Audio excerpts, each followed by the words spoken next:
¿Alguna vez te has preguntado cómo surgió la Iglesia de Inglaterra, también conocida como la Iglesia Anglicana? Muchos piensan que todo comenzó porque un rey quería divorciarse, pero la historia es mucho más rica y compleja. Hoy vamos a viajar en el tiempo para desentrañar los verdaderos orígenes y la fascinante evolución del anglicanismo. Prepárate, porque esta historia tiene de todo en política, fe, drama y una búsqueda constante de identidad. Para empezar, debemos retroceder mucho antes del famoso rey Enrique VIII. El cristianismo llegó a las Islas Británicas durante la época del Imperio Romano, posiblemente en el siglo II o III. Durante siglos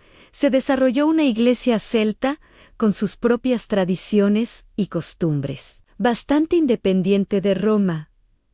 Pensemos en figuras como San Patricio en Irlanda o San Columba en Escocia. Esta iglesia local tenía un sabor propio, muy conectado con la naturaleza y las comunidades monásticas. Sin embargo, en el año 597, el Papa Gregorio Magno envió a Agustín de Canterbury como misionero para convertir a los anglosajones y alinear a la Iglesia en Inglaterra con las prácticas romanas. Esto marcó el inicio de una tensión que duraría siglos en la lucha entre la autoridad papal y el deseo de una Iglesia con identidad inglesa. Durante la Edad Media, la Iglesia en Inglaterra era, sin duda, católica romana, pero siempre hubo un murmullo de resistencia contra la influencia extranjera, especialmente en asuntos de impuestos y nombramientos de obispos. Ahora sí, llegamos al siglo XVI y al protagonista que todos conocemos, el rey Enrique VIII. Enrique era un católico devoto al principio de su reinado. Incluso fue nombrado defensor de la fe por el Papa por escribir en contra de las ideas de Martín Lutero. Pero todo cambió por una cuestión dinástica. Estaba casado con Catalina de Aragón, pero ella no le había dado un heredero varón, solo una hija, María. Preocupado por la estabilidad del trono Tudor, Enrique se enamoró de Ana Bolena y se convenció de que su matrimonio con Catalina era inválido a los ojos de Dios, ya que ella había sido esposa de su hermano Mayo. Enrique necesitaba que el Papa anulara su matrimonio. Sin embargo, el Papa Clemente VII estaba en una posición muy difícil. El sobrino de Catalina era nada menos que el emperador Carlos V, el hombre más poderoso de Europa, quien tenía al Papa bajo su control. Negarse a Enrique era peligroso, pero anular el matrimonio era imposible. Ante la negativa del Papa, Enrique tomó una decisión radical, impulsado por consejeros con simpatías protestantes como Thomas Cromwell y Thomas Cranmer. Decidió romper con Roma.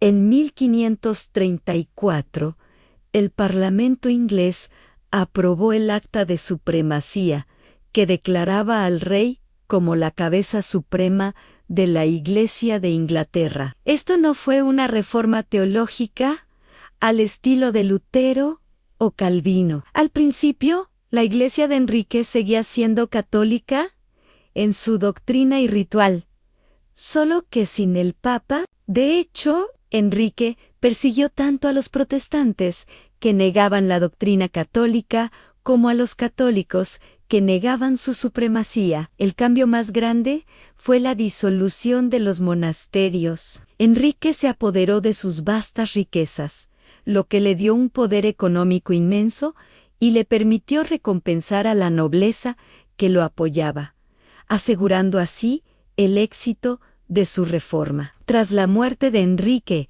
su hijo de 9 años, Eduardo VI, ascendió al trono. Como Eduardo, había sido educado por tutores protestantes. Durante su breve reinado, la Iglesia de Inglaterra se movió drásticamente hacia el protestantismo. Bajo la guía del arzobispo Thomas Cranmer, se introdujo el libro de oración común en inglés, reemplazando la misa en latín y cambiando la teología de la Iglesia para alinearla con las ideas de la Reforma continental. Pero este cambio fue abrupto y no todos estaban contentos. La péndola religiosa volvió a oscilar violentamente cuando Eduardo murió joven y su media hermana, María, subió al trono en 1553. María era hija de Catalina de Aragón y una católica ferviente. Su objetivo era restaurar el catolicismo y la autoridad del Papa en Inglaterra. Revocó todas las leyes religiosas de su padre y su hermano y comenzó una persecución contra los protestantes, lo que le valió el apodo de Bloody Mary o María la Sanguinaria. Unas 300 personas, incluyendo al propio arzobispo Cranmer, fueron quemadas en la hoguera. Muchos protestantes huyeron al continente, donde se radicalizaron aún más en contacto con los calvinistas de Ginebra y Suri. La muerte de María, en 1558, llevó al trono a su media hermana, Isabel I, hija de Ana Bolena. Isabel era una política brillante y pragmática. Entendió que las divisiones religiosas estaban destrozando su reino. Su solución fue lo que se conoce como el Acuerdo Isabelino ue Elizabethan Settlement. Buscó un camino intermedio, una vía media entre el catolicismo y el protestantismo radical. Restableció la independencia de la Iglesia de Inglaterra de Roma, pero en lugar de cabeza suprema, se nombró a sí misma gobernadora suprema, un título menos ofensivo para quienes creían que solo Cristo podía ser la cabeza de la Iglesia. Reintrodujo una versión revisada del libro de oración común de Cranmer, que era lo suficientemente ambiguo en su lenguaje sobre la Eucaristía como para que tanto católicos moderados como protestantes pudieran aceptarlo. La estructura de la Iglesia, con sus obispos y arzobispos, se mantuvo, lo cual era una práctica católica, pero la teología era fundamentalmente protestante. Isabel quería una Iglesia que pareciera católica, pero que sonara protestante. Esta fórmula de ser, católica y reformada, se convirtió en la piedra angular de la identidad anglicana. Por supuesto, este camino intermedio no satisfizo a todos. Los católicos más devotos seguían viendo a Isabel como una hereje y al Papa como su verdadero líder. Por otro lado, los protestantes que regresaron del exilio, conocidos como puritanos, sentían que la reforma de Isabel no había ido lo suficientemente lejos. Querían purificar la Iglesia de todos los vestigios del catolicismo, las vestimentas, las estatuas,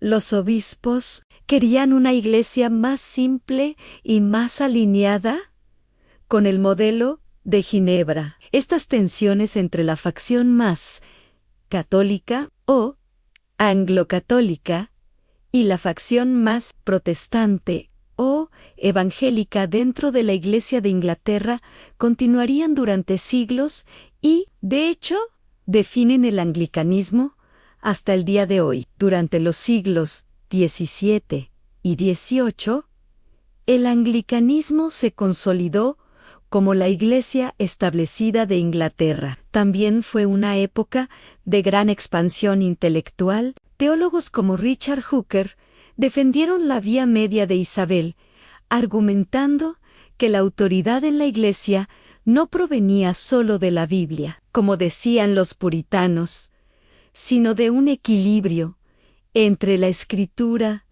la tradición y la razón. Esta banqueta de 3 patas se convirtió en otro pilar del pensamiento anglicano, ofreciendo un enfoque flexible y reflexivo de la fe. Con la expansión del Imperio Británico, el anglicanismo se extendió por todo el mundo. Capellanes y misioneros llevaron el libro de oración común a América, África, Asia y Oceanía. A medida que las colonias se independizaban, estas iglesias también lo hacían de la Iglesia de Inglaterra, pero mantenían lazos de comunión y herencia. Así nació la Comunión Anglicana, una familia global de iglesias autónomas unidas por una historia, una teología y una forma de adoración compartidas. La primera iglesia anglicana, fuera de las Islas Británicas,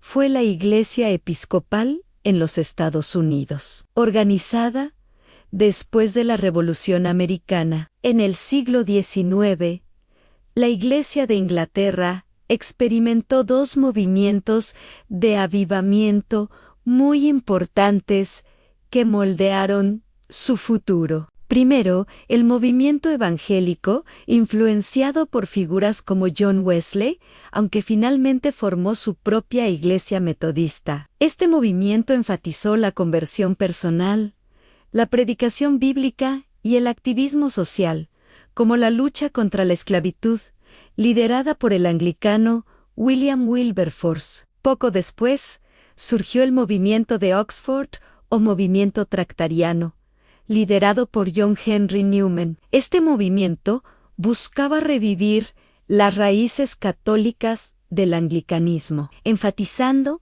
la importancia de los sacramentos, el ritual y la sucesión apostólica de los obispos. Este movimiento dio origen al Anglo-Catholicism, una corriente dentro del anglicanismo que es muy similar en su culto a la Iglesia Católica Romana. Hoy en día, la Comunión Anglicana es una de las denominaciones cristianas más grandes del mundo, con más de 85 millones de miembros en más de 165 países. Es una iglesia increíblemente diversa. En una misma ciudad puedes encontrar una parroquia anglicana con un culto muy evangélico, centrado en la predicación y la alabanza contemporánea, y a pocas calles de distancia, otra parroquia anglo-católica con incienso, vestimentas elaboradas y un profundo sentido del misterio litúrgico. Esta diversidad es tanto su mayor fortaleza como su mayor desafío. La Comunión Anglicana se enfrenta hoy a intensos debates sobre temas como la ordenación de mujeres como obispos y el matrimonio entre personas del mismo sexo. Estos debates a menudo reflejan las diferencias culturales entre las iglesias del norte global y el sur global, donde se encuentra la mayoría de los anglicanos hoy en día. Sin embargo, a pesar de estas tensiones, la Comunión Anglicana sigue unida por su herencia compartida, su compromiso con la vía media y su creencia en un enfoque de la fe que valora tanto la escritura como la tradición y la razón. Así que, como puedes ver, la historia de la Iglesia Anglicana es mucho más que el drama matrimonial de un rey. Es la historia de una búsqueda constante de equilibrio entre la autoridad papal y la independencia nacional, entre la doctrina católica y la teología reformada, entre la uniformidad y la diversidad. Es una tradición viva y en evolución que ha dado forma a la historia y sigue siendo una voz vibrante en el cristianismo mundial. Gracias por acompañarme en este viaje a través de la historia. Si te ha gustado, no olvides darle a me gusta, compartirlo y suscribirte para más exploraciones fascinantes como esta. Hasta la próxima.